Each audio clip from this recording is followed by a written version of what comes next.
का स्वागत करता हूँ। ये जो है वो क्लास 10th का हिंदी है, जो है आपका पद भाग, जिसमें का ये तीसरा चैप्टर में ले रहा हूँ, जिसका लेखक है धनानंद। लेकिन ये जो चैप्टर लिखे हुए हैं इनका नाम अति शुद्ध स्नेह को मार्ग है मो अशु वहनी ले वर्षो। ओके, तो इसका हम लोग इंपॉर्टेंट क्वेश्चन को देखने वाले हैं, जो कि जैसे दिखाई दे रहा है 2018 2018 में कंटिन्यू भी पूछे दिया है, हो सकता है कि आपको भी याद। चलिए हम पहला प्रश्न देते हैं, धनानंद की भाषा क्या है? जो धनानंद की भाषा थी। चलिए अब हम दूसरा का प्रश्न को देखते हैं। बोल रहे कि कवि ने पर्जन्य किसे कहा है? मतलब पर्जन्य किसको कहा है? अपने प्रेमिका जिसका नाम था सुजान को कहा हुआ है। चलिए 3 नंबर बता रहे, 3 नंबर प्रश्न देखिए क्या बोल रहा है। बोले कवि प्रेम मार्ग को अति शुद्ध कहता है क्योंकि, अति शुद्ध कहता है क्योंकि। अब देखिए क्योंकि भी क्या हो जाएंगे, यहाँ तनिक भी चतुराई काम नहीं करती, सच में नहीं करती है। जहाँ सच्चाई भी अपना घमंड त्याग देती है, सच में त्याग देती है। जहाँ यहाँ कपटी लोग चलने से झिकझिकाते हैं, मतलब कपटी लोग यहाँ पर चलते बोलते नहीं है। ओके, 3 का जो राइट आंसर हो जाएगा वो ऑप्शन नंबर क्या हो जाएगा, डी कर दिया जाएगा। ओके, मतलब डी इसका राइट आंसर हो जाएगा।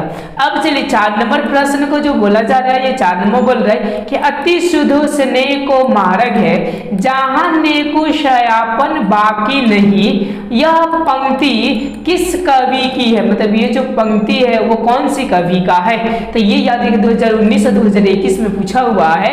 तो ये जो पंक्ति है वो किनका है? तो धनानंद का है, मतलब धनानंद का है। चलिए 5वां प्रश्न को कर रहे हैं। 5वां मेरा प्रश्न क्या बोला है कि घनानंद कवि है, मतलब घनानंद कैसा कवि थे? तो 5 का जो राइट आंसर हो जाएगा वो ऑप्शन में हो जाएगा रीति मुक्त थे। कौन से थे? वो रीति मुक्त थे।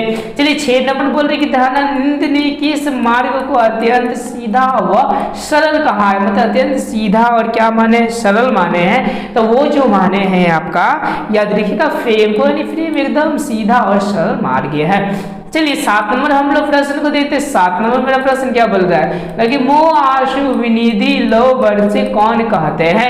ओके, मतलब कौन कहते हैं? तो ये जो कहते हैं वो धनानंद जी कहते हैं। 8 में बोल रहे कि सुजान सागर किसकी कृति है? मतलब किनकी कृति है? तो 8 का जो राइट आंसर हो जाएगा वो ऑप्शन नंबर आपके क्या हो जाएंगे, बी हो जाएंगे, धनानंद की। किनकी कृति है? तो धनानंद की है। उसके बाद चलिए 9 नंबर प्रश्न क्या बोल रहा है? बोल रहा है ऐसा कि वियोग में सच्चा प्रेमी जो वेदना सहते हैं उस चित्त में जो विभिन्न तरंगे उठती है का चित्रण किया है। मतलब ये कौन चित्रण किए हैं? तो 9 का जो राइट आंसर होगा ऑप्शन नंबर ए, ये चित्रण किए हुए है। ओके, अब चलिए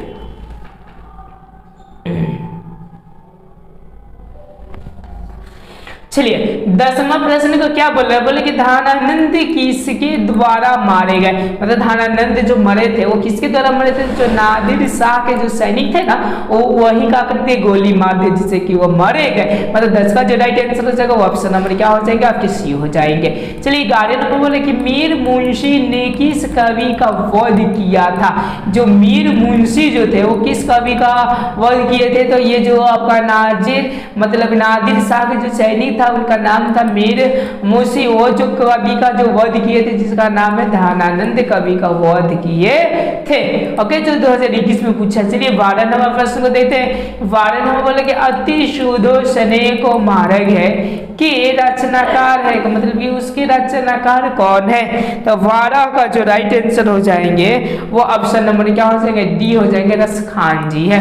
कौन है जी आपके? तो याद रखिएगा रसखान जी है। Okay, sorry. ओके, अति शुद्ध स्नेह को मारन ये है आपका ये वाले। ओके, मतलब धनानंद जी है। कौन है जी आपके? धनानंद जी है। 6 का जो राइट आंसर हो जाएगा वो बी हो जाएगा, डी नहीं होगा। चलिए 7 नंबर देखते हैं। कवि के अनुसार प्रेम का मार्ग अति सीधा और डैश डैश का मतलब एकदम सुगम है, मतलब कोई बिना खर्चा का आप जा सकते। मतलब 13 का जो राइट आंसर हो जाएगा वो ऑप्शन नंबर क्या हो जाएगा, सी हो जाएगा। अब चलिए अब हमने 14 नंबर प्रश्न को देखते हैं। 14 नंबर मेरा प्रश्न बोले कि प्रेम प्रेम के पथ पर कौन व्यक्ति चल सकता है? प्रेम के जो पथ पर होता है वो कौन से व्यक्ति चल पाते हैं? तो याद रखिए, जिसके अंदर कोई प्रकार के लोभ लालच कुछ भी ना, तो जिनका हृदय निर्मल और है तथा अपने आप को पूर्णतः समर्पित कर दिया है, वो कभी भी यूं समझिए कि वही क्या होते हैं, तो प्रेम के रास्ते पर चलते। मतलब 14 का जो राइट आंसर होगा वो ऑप्शन नंबर क्या हो जाएगा? ए हो जाएगा। अब चलिए, अब ये 15 नंबर प्रश्न बोल रहा है, 15 नंबर ऐसा बोल रहा है कि छली पंछी कैसे रहते हैं? जो छली पंछी होते हैं वह कैसे रहते हैं? तो याद देखिए, सादा संगीत का मतलब हमेशा उसके अंदर सकी रहता है। 16 नंबर बोले कि भक्ति का मार्ग सुगम होता है, ज्ञान का मार्ग क्या होता है जी? यस, आप लोग तो समझ ही गए होंगे। तो ज्ञान का मार्ग याद रखिएगा क्या होता है? तो कठिन होता है। ज्ञान का मार्ग कैसा होता है? कठिन। ठीक है ना, मतलब कि ज्ञान जल्दी मिलता नहीं। अब चलिए 17 में बोल रहे कि परहित के लिए देह कौन धारण करता है? मतलब दूसरे के लिए देह कौन सा धारण करते हैं? तो जो परोपकारी होंगे वही ना करेंगे। मतलब 17 का जो राइट आंसर हो जाएगा ऑप्शन नंबर क्या हो जाएंगे? ए हो जाएगा, परोपकारी। अब चलिए 18 नंबर प्रश्न देखते हैं। 18 नंबर मेरा प्रश्न बोल रहा है कि ये बोल रहा है कि बादल जल धारण कर किसका ताप मिटाता है? मतलब कि इनका ताप मिटाता है, तो सारी दुनिया की ताप को मिटाने का क्षमता रखता है। मतलब 18 का जो राइट आंसर हो जाएगा वो ऑप्शन नंबर क्या हो जाएगा? डी हो जाएगा। अब चलिए 19वां प्रश्न को देखते हैं। 19वां हमारा प्रश्न क्या बोले, जैसे कि दिखाई दे रहा है, कवि किन्हें अपनी प्रेमिका के आंगन में पहुंचाना चाहता है? किन्हें पहुंचाना चाहता है? तो अपने आंसुओं को। ओके, वो बादल के मध्य से, मतलब 19 का जो राइट आंसर हो जाएगा वो हो जाएगा आपका ऑप्शन नंबर सी हो जाएगा, अपने आंसुओं को।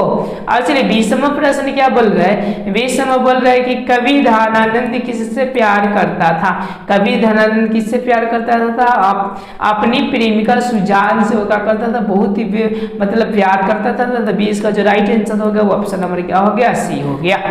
अब चलिए, अब 21 नंबर ऐसा बोल रहा है ओके कि कवि कहता है कि दूसरे के उपकार के लिए शरीर धारण करके डैश के समान फीरा करो।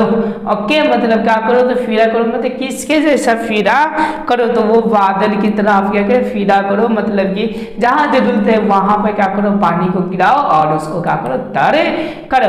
22 नंबर का क्या बोल रहा है? हम लोग देखते हैं 22वां प्रश्न बोल रहा है कि कवि धनानंद की कामना है कि डैश डैश अमृत हो जाए। मतलब क्या कामना है? कि समुद्र का जो जल है वो क्या हो जाए? तो अमृत हो जाए। ये इनकी क्या है? तो कामना है। अच्छा, 23 में देखते हैं कि बोले जिसका हृदय डैश डैश होता है वह अपने प्रेमी का प्रेम पाने के लिए बेचैन रहता है। तो किनका? तो जिनका प्रेममय जो हृदय होता है वही पाने के लिए क्या होता है? तो बेचैन रहता है। क्या मतलब कि जो 23 का जो राइट आंसर हो जाएगा वो ऑप्शन नंबर सी। यदि इस बात का कोई भी आपको चीजें डाउट होगा